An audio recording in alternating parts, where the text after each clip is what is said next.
Welcome, everybody. Good evening. It's good to have you here tonight. We are introducing some of the leaders from Convergence this evening. Tonight, we're going to have Roy Clements from Clements and Clements, Linda Hartshorn, Mary Berry, Denise Kovnat, Erin Miller, and Angela Schneider. These are leaders who will be teaching classes at Convergence this summer. And if you're not familiar with Convergence, it's a wonderful 7-day fiber art conference. It starts July 15th and goes through the 21st. It's going to be in Knoxville, Tennessee this summer. We will offer over 120 plus classes, along with an incredible marketplace. You can test drive that loom that you've been thinking about. We have exhibits, we have a keynote, tours, and the most important, I think, is the Runway Fashion Show, which is an event you don't want to miss. Like I said, we have 120 seminars, as well as everything from a 90-minute seminar to a 3-day class. And some of these folks are going to talk about that. And talking about a 1-day class here, we have Roy Clements, and he's going to talk to you about his class, which is Intro to Blending Boards. Hi, Roy. Howdy. Welcome. Thank you. All right. Well, so yeah, I'm teaching Intro to Blending Boards. Excited to get this one out there and get back to teaching some real in-person classes. And blending boards are a woolen preparation tool. And so you see these kind of little worms in front of me, and those little fiber worms are what we call roll-ins.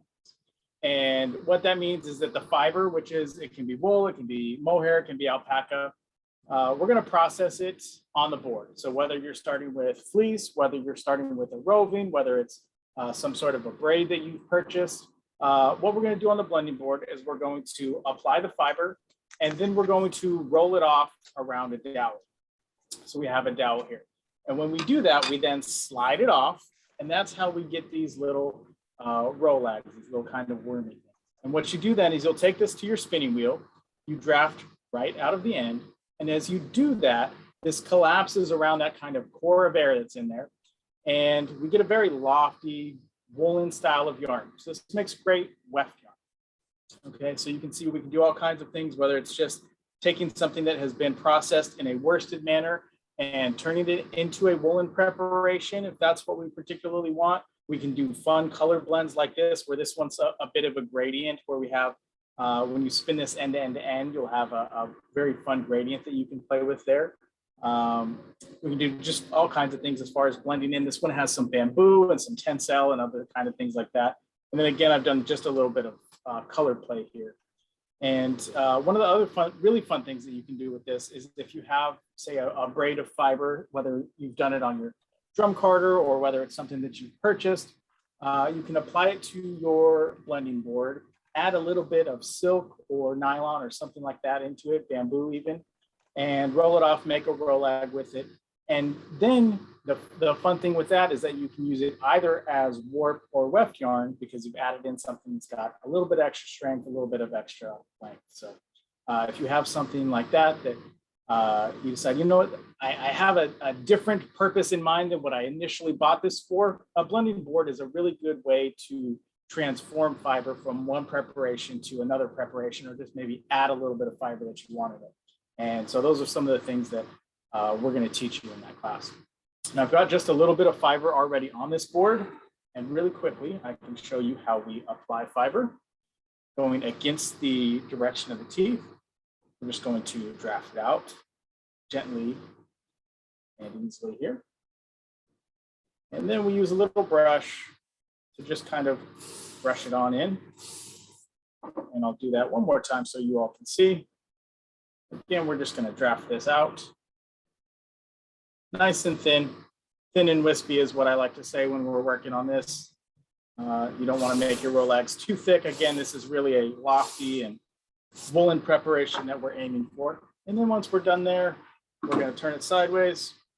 We'll take our dowel, and I'll just do one of these so you can kind of get the gist. We're going to roll it off this way. We're going to lift and draft that fiber up against the teeth, and lift and draft. And one more time. And once we have that separated there, we're going to firm it up in our hand, slide it off of there. And there you have it. That's how quickly we can transform from, again, a worsted or semi-worsted type of preparation into a more woolen type of preparation that would be appropriate for a different type of spin and a different use as far as our weft versus our work. So if you have any questions, I'm happy to take them in the Q&A or in the chat. So I'll pull up the Q&A. Oh, I have a question for you. I was curious, what level of experience do people need to be to take your class? I have taught a 4-year-old how to use a blending board. Oh, then there's hope for me. Yes. Yeah. Well, I don't know, Kathy. So somebody who's new to this could come in and get something from it also?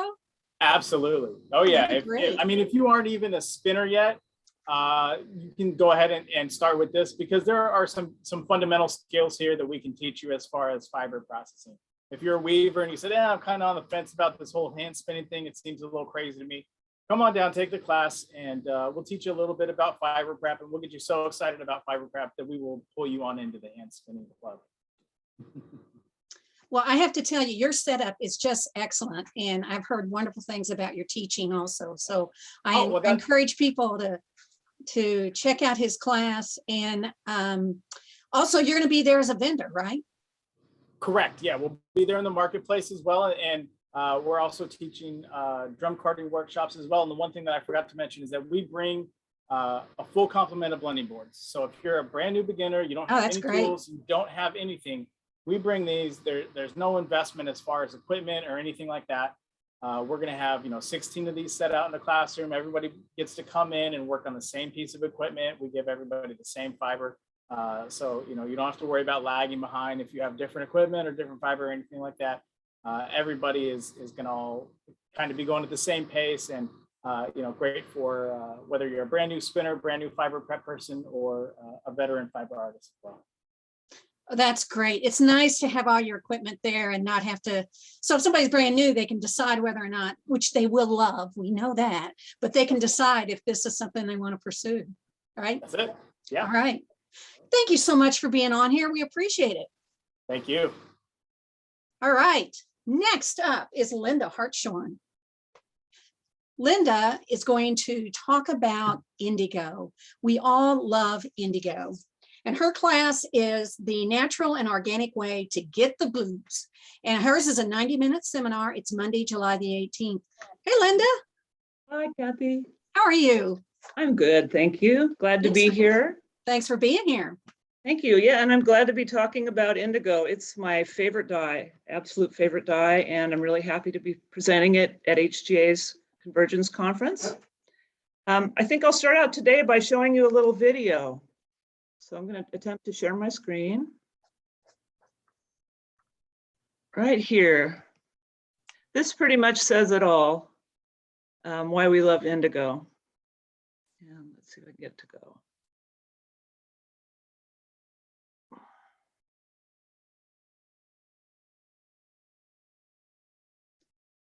Hold on just a second. The toolbar is in the way.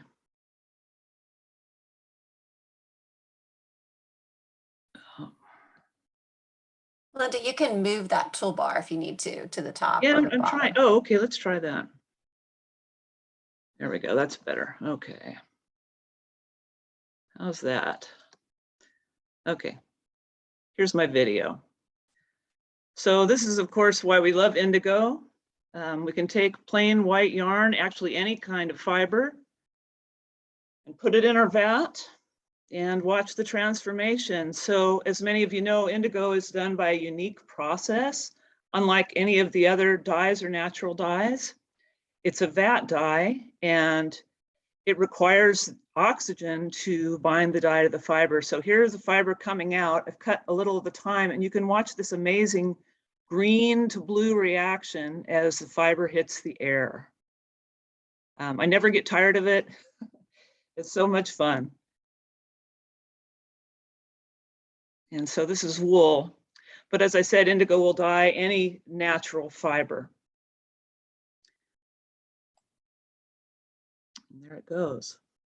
And we make the fiber darker by repeated dippings and airings. So, let me get out of the video here. Am I back? Yes. Okay, so that's Indigo if you haven't experienced it before.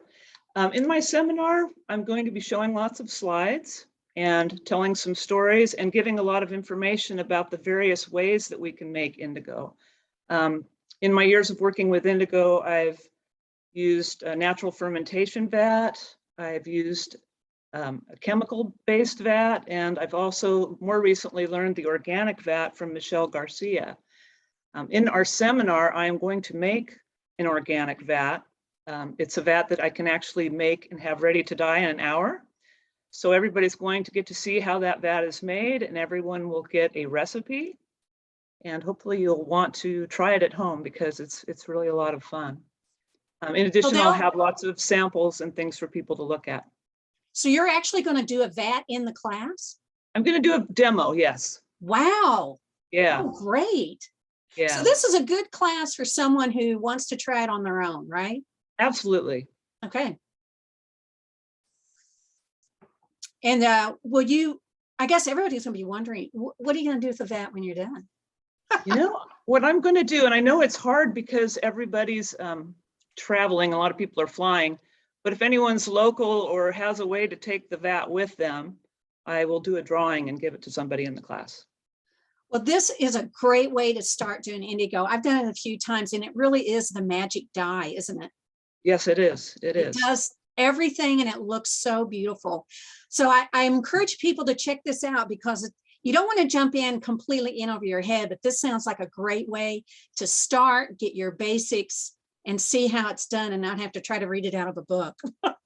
Absolutely. Yes, it helps. And you're going to have a samples workshop. there of things that you've dyed? Yes. Okay, wonderful. Okay, is there things that people should bring?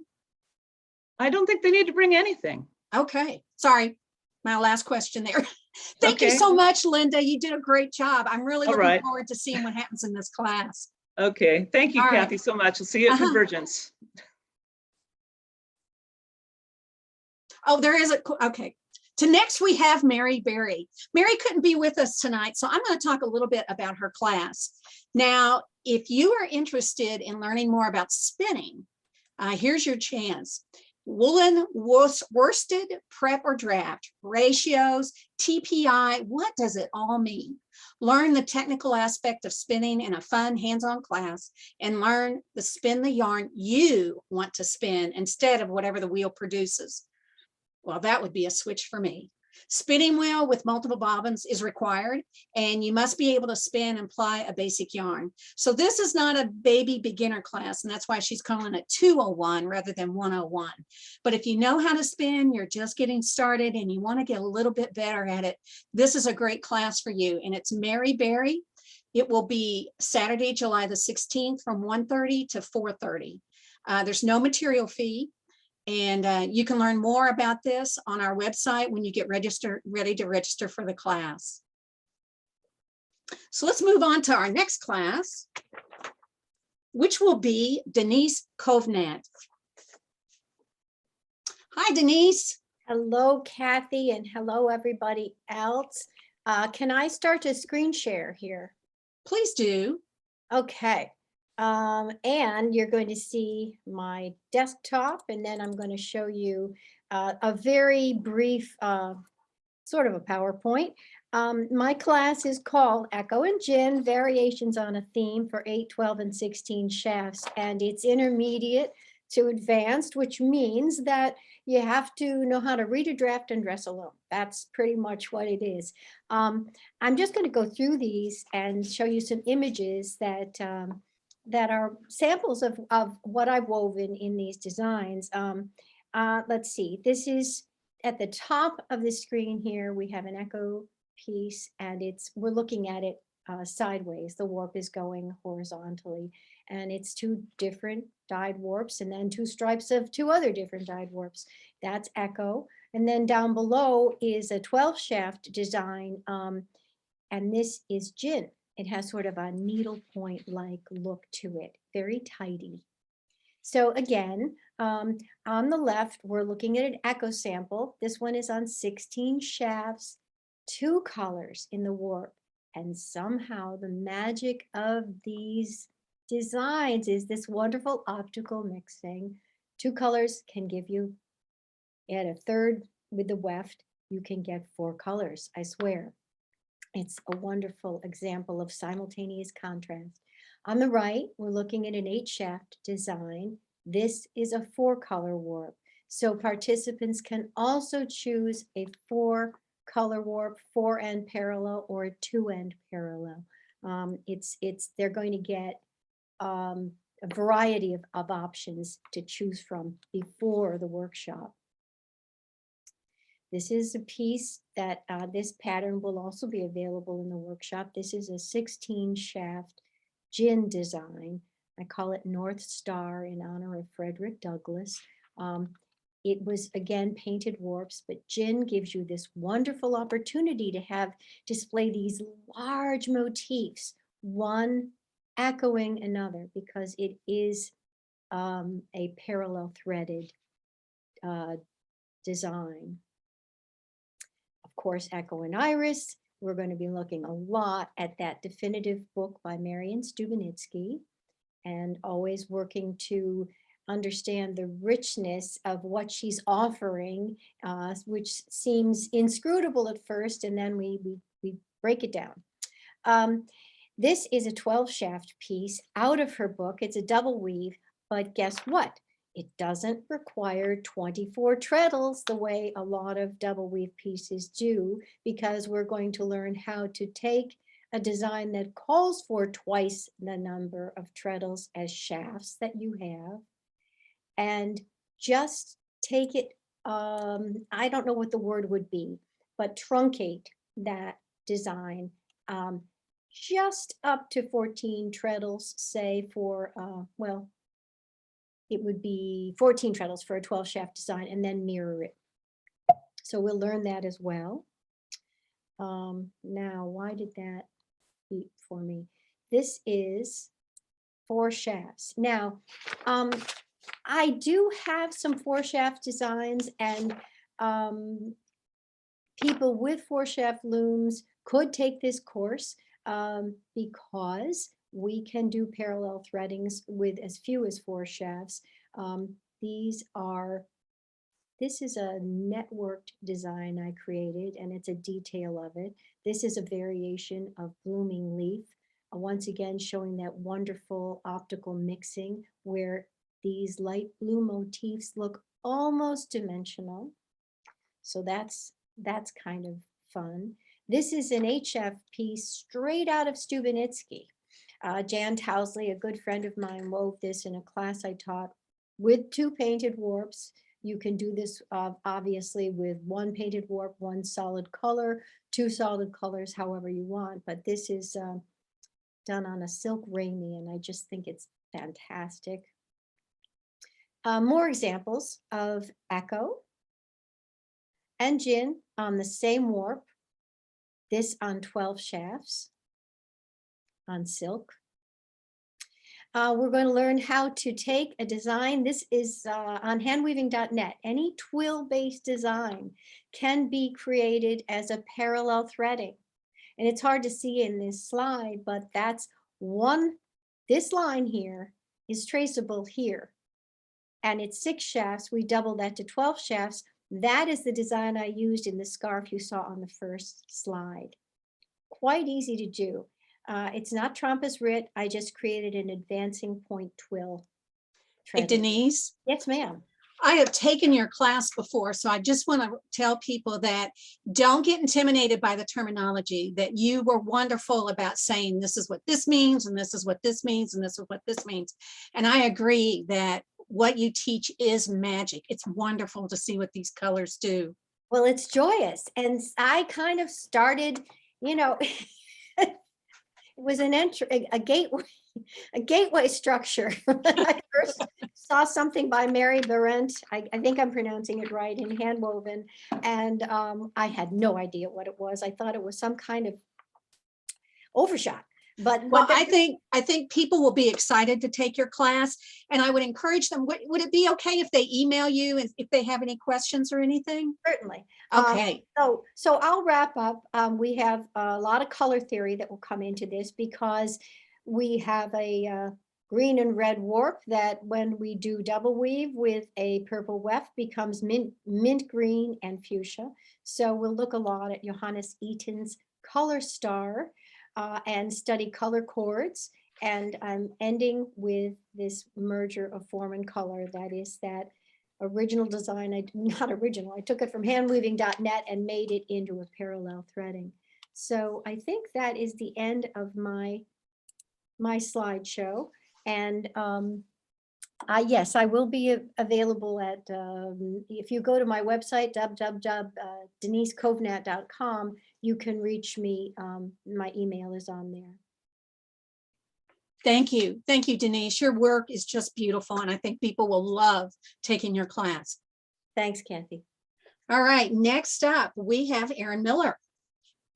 Erin's going to talk about her class, which is embellishing hand-dyed cloth. Hi, Erin. Hello.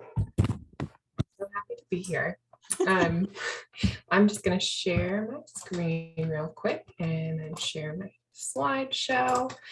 So I'm Erin Miller. I'm the head of weaving and student craft at Berea College. And I'm actually not going to teach a weaving class. I'm going to be teaching one class on embellishing hand-dyed cloth and another class on, whoops, I think you're seeing my, you see the slideshow. I see embellishing hand-dyed cloth. Beautiful. Okay. 3-day workshop. Excellent. Tuesday, the 19th through the 21st. Be there.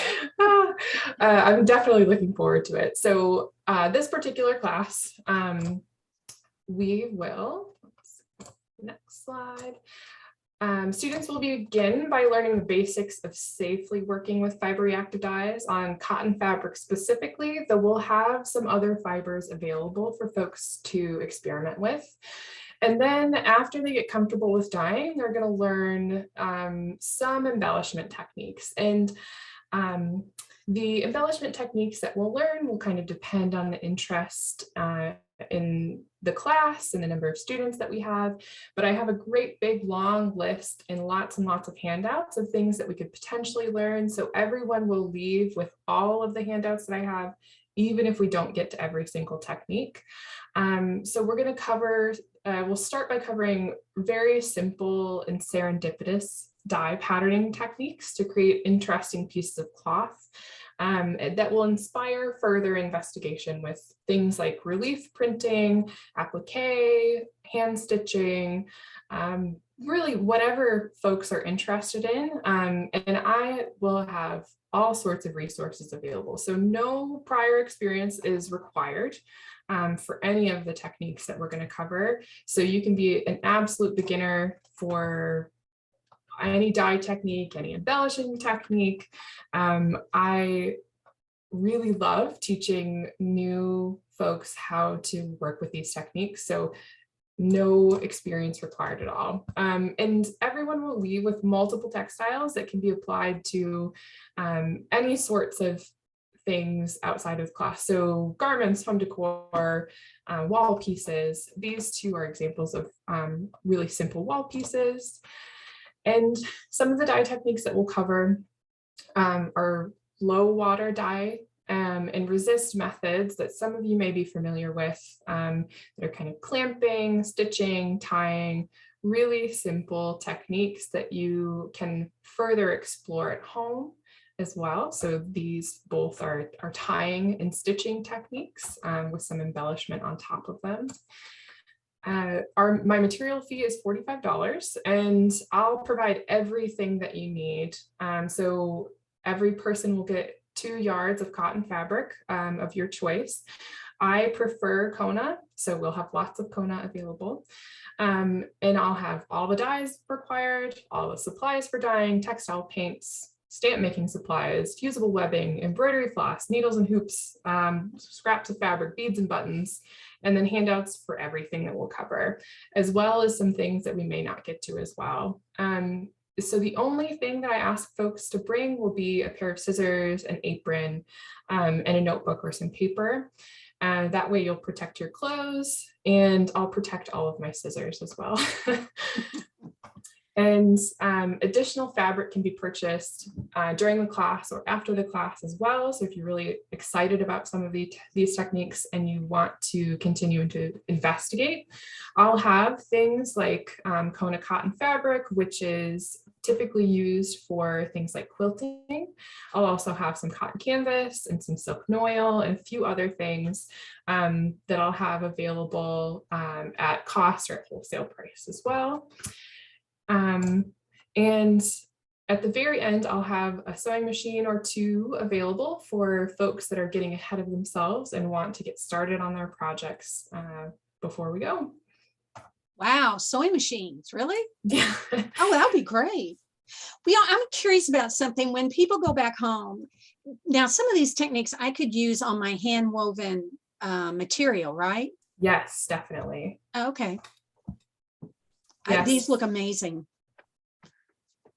So Yeah. it's great that you're going to provide everything. Again, it's kind of like we were talking about a while ago, that you don't have to invest a lot into this technique until you know if you want to do it or not. Yeah, that's what I'm hoping, is it'll just kind of get folks' toes dipped into these techniques to see what they like and what they might want to invest in. I'm very passionate about hand-dyed cloth. And I think a lot of times people don't quite know what to do with it afterwards. And there's a world of things that you can do with it. Well, Erin, thank you so much for being here today and sharing with us about your class. It sounds wonderful. Of and again, course. it's a 3-day workshop starting Tuesday. Thank you, Erin. Next up, we have Angela Schneider.